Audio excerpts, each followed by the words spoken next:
All right, now we want to talk about fight against insecurity in Nigeria. On Friday, the press met with security chiefs, giving them new directives to intensify the fight against insecurity in Nigeria. And if we are to go by what one of the security chiefs said, he noted that one of the problems we are having in Nigeria is our border. Our border is not well manned, and then we are having people coming in from other countries. They are the ones that he thinks are perpetrating all these bad things that is going on in the country. What do you think about that?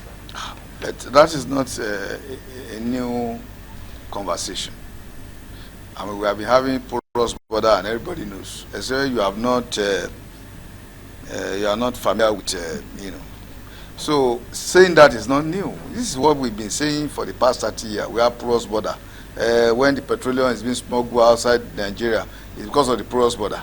Insecurity. It's because the porous border was there. The border was porous when we don't have insecurity. Okay? So it's still the same border now that we have insecurity. Okay? So I'm not saying that the security chief are not saying. So we have always have security, a porous border. It didn't start yesterday. What was the solution to the porous border? When we are having the issue of smuggled rice and all that, it was the porous border. We saw it. The issue was on bicycle, how people use bicycle to carry 5 bags of rice, and there's no, in all the northern frontiers, and there's no border. It's a borderless environment. Everywhere leads to somewhere.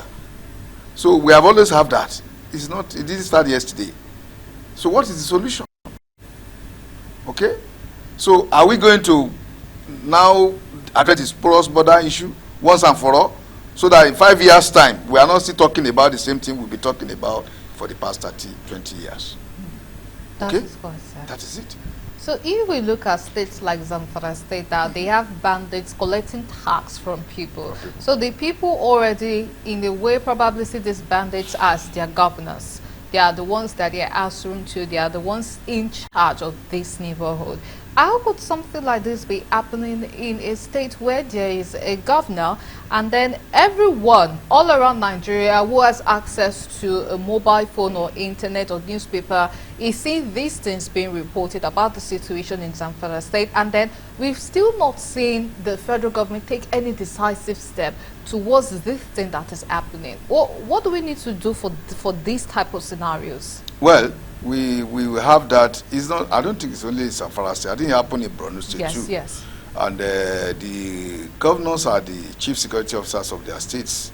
So the governors have to work with security agencies and maybe have to raise internal people from within the state that can act as force multipliers, to the security forces, to the armed forces and security agencies that we have. The problem that we must understand is that we do not have enough men serving our armed forces and even security agencies to be able to do all of this. But so you can have a force multiplier in form of raising people that are familiar. This is not just because each time we talk about this insecurity, we think it's the military alone or the security force. No, there are roles for everyone to play. The political leaders, the opinion leaders in those communities have a role to play, because some of these problems are socio-economic, not just military alone. We have a difficult economic situation in Nigeria, so a lot of people are going to take to crime and all of that to survive, and they will survive at every cost, not mind the consequences. So we now have to, devise other means of securing all our communities. Even the local leaders, the traditional leaders, the religious leaders, they have to come around. The village heads have to come around to see because you can't be relying from Safara, from whatever state, and think that, it's the president that will secure. Because how does he do that? Do we have enough men? Do we have enough military to station in all the communities, all these villages?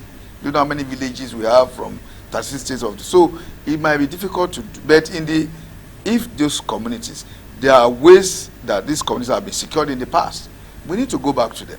We need to deepen that conversation and begin to have critical stakeholders, conversation on how do we secure all this our environment. That's the way it's going to work. Thank you. I've once heard someone say that the region that they come from in Nigeria, No foreigner dare step foot on their land and then trying to claim rights over their land and taxing people. They said those people would have been eliminated for a very, very long time. And if we are to look at statistics, because I don't want to mention the region, I don't want to start something so political. Yes. It's so rare that you hear that foreigners go into this place and then they are taxing the people, or then they are demanding ransom from the people of that state. So is it that we will say the people of this region, probably they are too nice, they are too accommodating, and that is the reason these people are coming into their land and killing them off? And what is stopping them from taking decisive action? Because if thieves are coming into my house, I am not going to wait for the federal government to provide police to come to my rescue at that particular point. Definitely one needs to call the police before the police would even come. It might take some time, but there are some steps that I myself, as someone living in my house, I'm responsible for taking to first of all guide my house before I rely on the police before they would come to my rescue. So is it that these things are missing in these people, or is just this lack of will to stand up for themselves and fight for their communities? I can tell you from my own experience of serving in the military myself that no foreigner can just come to any community and do that. They must have people who are collaborators with them within that community, who encourage them, who show them the way to go about it. Okay? All right. So what the community need to do is to work with security agencies, the police and the armed forces, to see that those communities, and like I keep saying, that it's not just the military alone. We have to understand that it is socio-economic factors that can lead to this. Okay, so but that any foreigner will just come, and let me tell you, when you talk about foreigners, there are foreigners even in Lagos. If you have intelligent mind, you will know that those. Can you imagine those people who drive Keke Marwa? They are not Nigerians. They are foreigners. They are from either Chad or Cameroon and all of that. And now, let's ask ourselves, where do we know that these people sleep in the night? They sleep in the Keke Marwa. I've done that personally, myself, to look around to say, okay, these people, find out, get to them and say, I just have a conversation with them. They tell you they are from Cameroon. Okay, where do they sleep? In their, in the night, you will see them, 50 Keke Marwa packed in one place, and that's where they sleep. And they defecate openly. This is happening in Lagos. So you're now wondering, what are their intelligent measures to this? Can this, give room to other, socio-economic problems in future? Because there are teenagers that are coming in. They come in as 12-year-old, 13-year-old. They grow up and become Keke Marwa operators and have wives and have children in Nigeria. So these are where this thing grows. It's not something that happened in a day. So we must have a way of interrogating these issues and see how we prevent it from becoming a bigger issue that we will not be able to handle in the future. It's not just about Zamfara. Even here in Lagos, it's playing out. And I don't think anybody is paying attention to that. So that comes to intelligent gathering, information gathering. What are we doing? So are we securing our environment? Do we know that these people that are used to hard life, they sleep in the open? You need to go in the night and see that they sleep in the open. They sleep inside their Keke Marwa. They wake up in the morning, they don't take their bath. They drive you up around in Ikeja.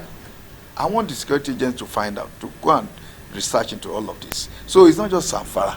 If that is happening in Lagos, you can imagine what are happening in those border environments where the searchlight is not on. So we have all these issues in our hand, and it's not just government alone that can do it. Even we as citizens, we have a role to play to make sure that our communities are safe. Okay, but do you think most of these people, apart from the ones who have very bad intentions, they are here to perpetrate crime and all that, do you think that most of them, they usually leave their country in search for greener pastures in Nigeria? Yes, exactly. That's what they are doing. I've had to interview some of them. That, okay, because they think there are opportunities here. Look, we don't know what we have. We do not know the value of what we have in Nigeria, because Nigeria is the giant of, when we say Nigeria is the giant of Africa, this is where the opportunities are.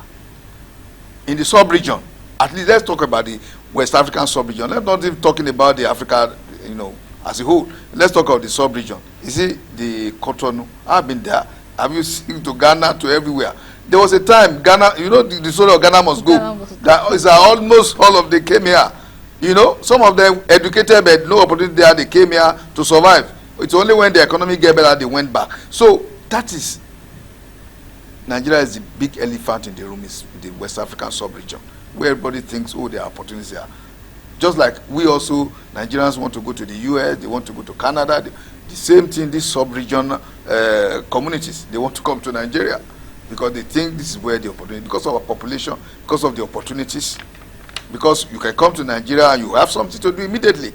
In Lagos, it's either they will start as car wash boys, start as the guy, because passengers are there. When you are able to get Keke Marua to drive, you know how much you can make in a day. Opportunity like that does not exist elsewhere else. So that is what is driving it. So from there, one thing will lead to another, definitely. Those opportunities may not be there. Some of them may not be patient enough, and it can lead to it.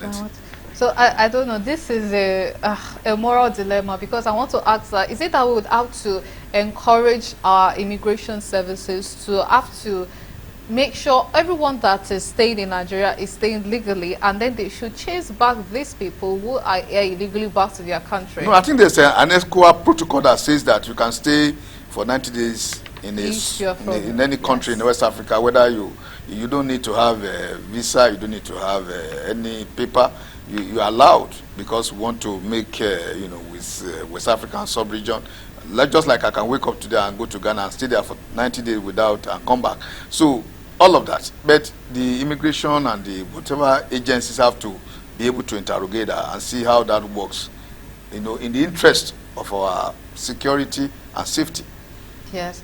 Because whenever it comes to sending people back, if we look at the one that is happening in US right now, especially for immigrants who are there illegally, but these are the people that are mostly in charge of the workforce there. Yes. There were a lot of farms that were abandoned when Trump started this whole they were signing with people who were in the country legally, and then it's brought up this emotional call that you have to think about these people. They are helping us, they are the ones tending to the farm, they contribute so much to the workforce. So what are the chances that that would also happen here in Nigeria? Because people already say an average Nigerian does not want to drive keke napep, and these are people that are transporting us. When we are adding emotional sentiments to this whole thing, so how do we know, or do we have to do away with sentiment and just do what we feel might be best for the country? Okay, I think I'm not saying that those who are driving Marua, who are legitimately, earning their income, yes, that they are taking to, that we are at risk with them, or they pose any risk to us. But what we are saying is that when we talk about porous border, how do they come in? Okay, how do they become? How do they acquire our driving licenses? Okay, and operate all those cabs, all those Marua, and all of that they are operating. So, and some of them come in, until you are very close to them and you are interrogating with them, they will tell you they are Nigerians. And there's no way you can even identify whether they are not Nigerians. They will just tell you they are from the north, they are from, it's when you get deeper with them, they will tell you, oh, we are actually not from Nigeria or Cameroon. But they will tell you whether they are from Nigeria, they will tell you they are from the north. And you are not, and from the south, you will not know if they can speak. So this is what's going on. As long as they can speak Hausa. So as some of them, they come to Nigeria, it is Nigeria here they learn how to speak the language. Not that they know how to speak it before. Some of them actually speak French, but they will come here, and speak Hausa by the way. And so you and I will think from the south, we think, oh, they are from the north. That is what's going on. Well, definitely, we sincerely hope that things will change for the better when it concerns security in Nigeria, because some people might be thinking, well, the north is so far away. Because it's not happening right here doesn't mean that it might not still faster to get to the southern part of Nigeria too, which is also battling with its own form of insecurity. So, but we definitely hope that, well, wherever that wisdom is, it is going to descend on all the security chiefs to be able to execute actions that would be in favor of all Nigerians. Thank you so much for being here with us today. Thank you. We truly appreciate your presence.